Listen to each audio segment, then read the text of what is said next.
Today on Live Daily News, police responded to Field and Stream regarding a reported shooting victim.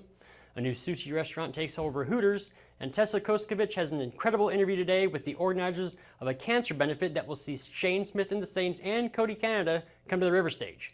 Before that, Morgan Chegwidden with the Animal Shelter is in studio to clear up the new policies and procedures at the San Angelo Animal Shelter. We'll get into that right after these messages from Jim Bass and Carpetet. It's time. It's Truck Month at Jim Bass Ford. So it's time for you to save thousands, like $6 grand off a new 24 Ford Bronco. Are you serious? I'm real serious. Get $6 grand off a new Ford Bronco. But this won't last forever. Hurry down to Jim Bass Ford, Houston Hart and Arden Road, or 24/7 at bassbutts.com. My name is Cade Simmons. I'm the site manager here in San Angelo. What matters to our customers, I believe, is what we say is CT quality, CT experience, just making sure their needs are met, taking care of their home like it was ours. You just have to keep thinking of, it's never the wrong time to do the right thing. So just making sure you're taking care of what needs to be taken care of, and just knowing that they can rely on us, I think, matters to them a lot. Welcome back here to James Bellini here with Morgan Chegwidden. Yeah. All right. She's with the Animal Shelter. And we have a guest with us, Remy. All right. Remy, the real star of the show. All right. Morgan, how are you doing today? I have Remy here. So how could my day be anything but glorious? Right. All right. It's no surprise in San Angelo. There's been kind of a lot of drama going on with the animal shelter because of the policy changes. That's kind of what we wanted to clear up, to kind of clear up some misinformation that might be out there. So let's just get right into it and kind of just start, easing some people's minds. Yeah, absolutely. Absolutely.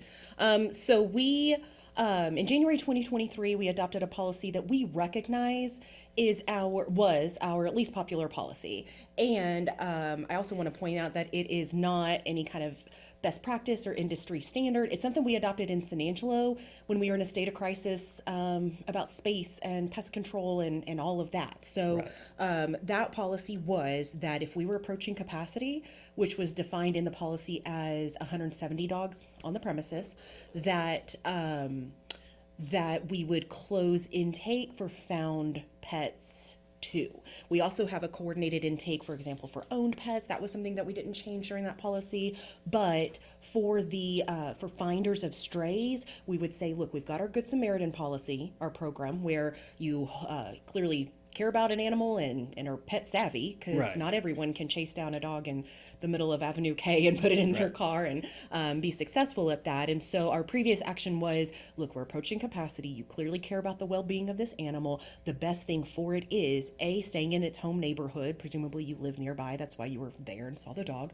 And getting it scanned for a microchip, set you up with a crate, and then you're first in line for a shelter intake when that happens. And so our goal was to have this kind of wonky policy that isn't recommended by, and I don't see happening in other communities, just as a stopgap until we could invest in San Angelo Animal Services to be able to offer more resources and have a bigger bandwidth. So we were moving more animals. Our capacity policy was brand new when this was set, and it was absolutely problematic in a number of circumstances. And so city management repealed it effective February 26th. That Good Samaritan program still alive and well, but is optional. Regardless of capacity. Another change made last week was that owner surrender counseling is now optional, where it had previously been required. So if you have found a pet or have a pet, a dog specifically, that you're wanting to bring into the shelter, we are now wide open for all of that intake. All right. Because I've had friends before, and you have a heart. Like, obviously, if you find a dog maybe Remy's age, you don't want to leave it there on the side of the road. And I used to live in Dove Creek, and I would take the airport road to that old Knickerbocker highway, and that was a big dumping ground for people just go dump their dogs. And you don't want to just leave that dog there because it could die, and you do have a heart, and you don't want that to happen. And it just kind of got to be kind of just a pain to try to get somebody to talk to somebody, because Paws is all volunteers. I understand they're all volunteers, and And then obviously now you could go surrender those dogs. But it used to be you didn't want to pick them up because you might get stuck with it, and maybe you didn't have the resource to take care of those animals. Yeah, I think that it's important to have a plan. And so, for example, we still serve city limits only, and so we recognize the lack of resources in Dove Creek and Great Creek. And that was the thing too. That's still tough. Yeah, and it was right outside the city limits there. That we still do have that restriction in place. So definitely, so a lot of folks call ahead, and that way we can kind of triage at the scene. And if you're saying, look, I see puppies running on Knickerbocker Road out where it's 55 miles an hour, great. Do not run in traffic. Do not pick up animals you don't know, but I can have an animal services officer on the way, right? Like that's what I would prefer, because bites to people are up, bites to people are increasing in San Angelo. We just had a service worker get attacked and almost killed by not long ago. Well, and so we want to have bite prevention tactics in place, Right. And so we don't want to just put a bounty on, hey, go pick up any number of stray dogs that you can find. I still want people to be smart. I still want people to be safe. And so when in doubt, just call us. Let us do that hard work. Let us chase down that animal. Let us track down the owner. Because ideally what we want to do is identify where that dog belongs and work case management there at that property, right? Because if we impound their dog and they don't trust government, or they don't want the tickets and they don't come for their dog, they're going to have a new one in 2 months. Right. So let us do that work in that tough conversation of, hey, how's your dog getting out? Can we do a fence inspection? Can we talk about putting like, metal sheeting along the bottom of your fence for your dog that's a digger? Let's really get to the root issue and make sure your pet gets compliant on all the things, including secure enclosure, microchips, spay neuter, all of that. Because when a private citizen just picks up a dog and brings it in, we then lose that access to the neighborhood and really knowing where this dog belongs. All right. And another thing was how would you tell someone, hey, I want to come surrender this dog? What would be the process for that, and how would you tell them maybe an alternative to that? Because I think a lot of people get dogs for, their kids for Christmas, and then it grows into a big dog, and it's like, well, we can't take it. Or they're moving, and, we can't take the dog with us. Yeah, that's the number one phone call I believe that we get, is the lack of pet-friendly housing in San Angelo. Right. And that's a real problem. And so we do have a punch list of items that we would recommend owners consider before a shelter intake. Of course, we are open for owner surrenders with this new policy, and I don't want to, shirk our responsibility in that way, but we would ask, for example, contact the original agency where you got the pet, right? Okay. If you adopted the pet, if you bought it from a breeder, contact them. Let them know, I'm in a tough situation, I'm in a tough time, will you take the pet back? And often they will. Right? Let's say that's not an option. You got a dog from, somebody's aunt down the street that had an unwanted litter. Totally understand. That's how I got both of our dogs. Sure. Or both my dogs. That's just how it happened. It's easy to do. And so for that, if you're considering rehoming your pet for some kind of undesirable behavior, one, if it's a sudden change in behavior, see a vet, right? I had a dog that was suddenly just really reactive around her feet, and we got her into the vet. It was a real simple fix, and she's been a darling ever since. Good with my kids, good with my other pets. She's amazing. But she was a little weird for that time period. And so it sounds obvious, but I think we just have to say that, get a vet checkup. Second, spay neuter. I think spay neuter can decrease a lot of undesirable behavior. Spay neuter gets you compliant with city ordinance, and we love that. But also, it can prevent your male dog from roaming. It can prevent your dog from escaping. And it can take several weeks after the surgery to actually see their new normal for temperament, but it would resolve a lot of issues. If you have a particularly active, male husky, and he's just scaling your fence, consider a neuter first before you've invested in any kind of fancy fence equipment or anything like that. Get a neuter, see what that does for you. And then there's some simple fixes to do after that. And we certainly do still have access to Concho Valley Paw's Second Chance program, which is a program I love because you put your pet up for adoption directly from your home. Okay. And so that's the least stress for the pet. And sometimes that's what folks are dealing with, right? Like they have a loved one that passed and they wind up with their mother-in-law's dog and they're like, look, I don't want to stress this dog out, but we can't have it. It's not a good fit for our household. We already have so many pets. Great, let's put it up for adoption. Let's get it moved directly from your home to the new home. And then it's an ideal circumstance for everybody involved. All right. And were there any other policy changes that happened out there that people may have some misconceptions about? So we There have been no other policy changes, but there's certainly been a change in procedures, meaning this policy change impacts a lot of things that we do. And so, for example, we used to share a euthanasia list for full transparency when we were approaching capacity, and we would give, several days notice, hey, we've got to get under capacity for this date, or we've got to move these animals by such and such date. We really don't have the privilege of time anymore. We don't know. As I was leaving the shelter with this sweetheart, an individual was coming in to owner surrender 4 pets. And I want to be careful that owners are not monsters. They're not making this decision gleefully. It's a tough decision for them as well. And so it's not that we are, blaming any one individual. I think folks, I often hear, people are the problem here. Pets aren't the problem. But what I would say is people are the solution too.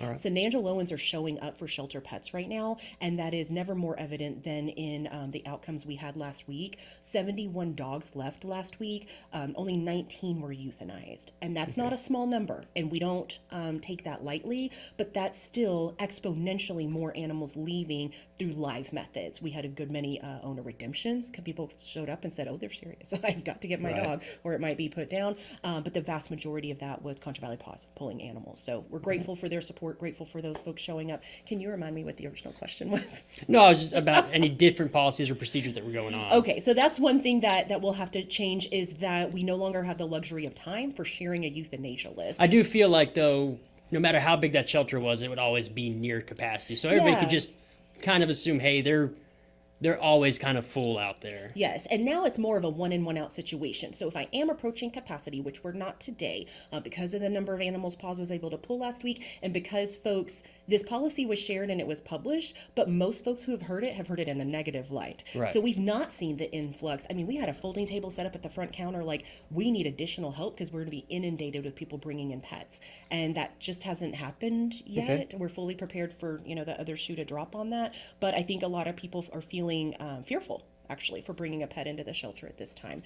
And what I want to point out is that any pet saved from the shelter will make room for another pet at the shelter. We don't go strictly by length of stay. We're no longer publishing these lists. So, for example, if you pulled Remy, I can still keep, I have like a German Shepherd that's having some behavior issues, but she's brand new with us. We're trying to figure out, like, is this just reactivity because she's new to this situation and it's loud and it's scary and all of that. And so pulling, our sweet Remy would definitely buy time for our other dogs on the premises. We're also having to rewrite our procedures around owner surrenders, around all intake, around making sure that animals are appropriately tagged and we are communicating who's saved, who has an outcome, all of that. So that was the only policy change, but there's a ripple effect of, I think I counted 31 SOPs that we're having to rewrite to accommodate the new policy. Well, at least we're not Big Lake and they're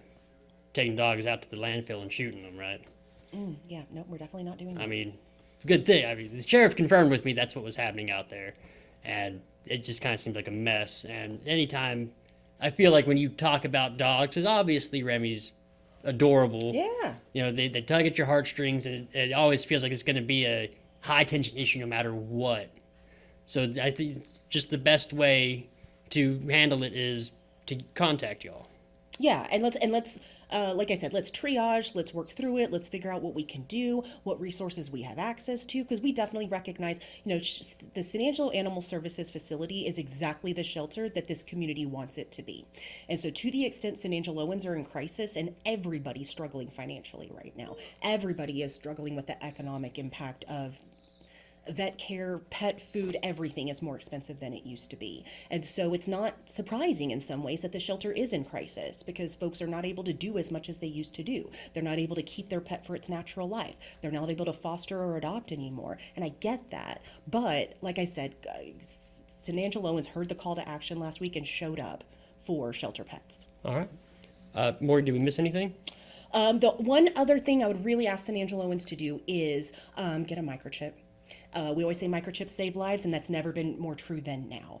Because right now, the hold period per city ordinance for an untagged dog that comes in like Remy is 3 business days after her day of arrival. Okay. And if your dog, my dog, would be reactive if he came in the shelter, he would not like the strangers and the loud noises and all of the things. And if they didn't know he was my dog and I was, I don't know, on a cruise to Mexico, when the economy's better, right? He could potentially be euthanized for some pretty mild reactivity that's very manageable in my home. But if your pet's microchipped, I hold it for 7 business days. All right. And so it literally buys you time and saves lives. And maybe you left your brother-in-law in charge. I can get a hold of the emergency contact. I can get the dog home before you even get back from vacation. Right. And they're relatively cheap, I think. Yeah, so we do microchipping for $13. Hardest part is the paperwork, so that's available at cosatx.us. But that's good for the life of the pet, no annual fee. So how about we flood the lobby at San Angelo Animal Services with people getting microchips and not necessarily people out coming in and owner surrendering, a dozen little puppies that look like Remy. All right. Well, Morgan, we appreciate you coming in today. Yeah, absolutely. I appreciate your time. Yes, ma'am. Back to you guys. Into the news today, around 2:45 p.m., San Angelo first responders were dispatched to 3812 West Houston Hart Expressway. Scanner reports indicated there was a shooting victim in the parking lot of Field and Stream. SAPD's Public Information Officer Kelsey Hernandez issued a statement regarding the incident. Let's take a look. Officers responded to the 3800 block of West Houston Hart for a shooting victim. Officers arrived on scene and found a male subject. Right now, our criminal investigations division has responded, and it's currently under investigation. More information will be released at some point once they complete the investigation. In business news, a new sushi restaurant is taking over the old Hooters location in San Angelo at 4384 Sherwood Way. Yumiya, a sushi and seafood grill, has a banner up that says it's coming soon, but it is unknown when exactly they will open their doors. Umiya has other locations in Leander, San Antonio, Frisco, Cedar Park, McAllen, and Humble. And the Western Roundup is coming to the Riverstage on May 10th this year. The concert will benefit the families of Connor Barnes, Mallory Campos, Robert Lassiter, Ray Cook, and Carly Joe Johnson, all of whom are battling cancer. Let's go to Tessa Koskovich, who interviewed Debra Friend about the upcoming event. Hey y'all, it's Tessa with San Angelo Live. We are with Debra, Mallory, Melissa, and Connor. I hear that y'all have a benefit coming up. Tell us a little bit about that. We do. On May 10th, we are doing the Western Roundup. It's a benefit concert. We are benefiting 5 local cancer recipients. 100% of the proceeds will go to the recipients. None will be kept whatsoever. We have a really great lineup. Our main headliner is going to be Shane Smith and the Saints. And opening up for him beforehand will be Cody Canada and the Departed. And we're really hoping we might get a little extra on that band, but we're in the process, so we'll see. And then Dylan Wheeler as well. The local acts that will be opening up is Gage and the Grease Monkeys. Then we have Tristan Graves, and then Shay Abshire and the Night Howlers. So how do the proceeds benefit the recipients? It will go to help with all of their medical expenses, travel, treatments, anything that they need, and expenses, because chemo is not cheap whatsoever, and it drains the family. It drains, if they had a job, more than likely they don't have that now because of work and requirements. So it just goes to help them ease their life just a little bit. Awesome. Well, how do individuals or businesses get in contact about sponsoring the benefit? We have a website. It's www.thewesternroundup.org, and on there are our different sponsorship levels. They can sign up online, or they can contact me or one of the others that are on the committee. Awesome. Is that how people get a hold of tickets too? Or? Yes, tickets are available on the website and also at stubwire.com. Awesome. Thank you so much. Thank you. Yes, you heard that right. They have Shane Smith and the Saints and Cody Canada, among other bands, hitting the Riverstage. If you'd like to sponsor the event, you can call Debra at 325-656-1353. And we'll be right back with weather after this quick word from Jay Chandler.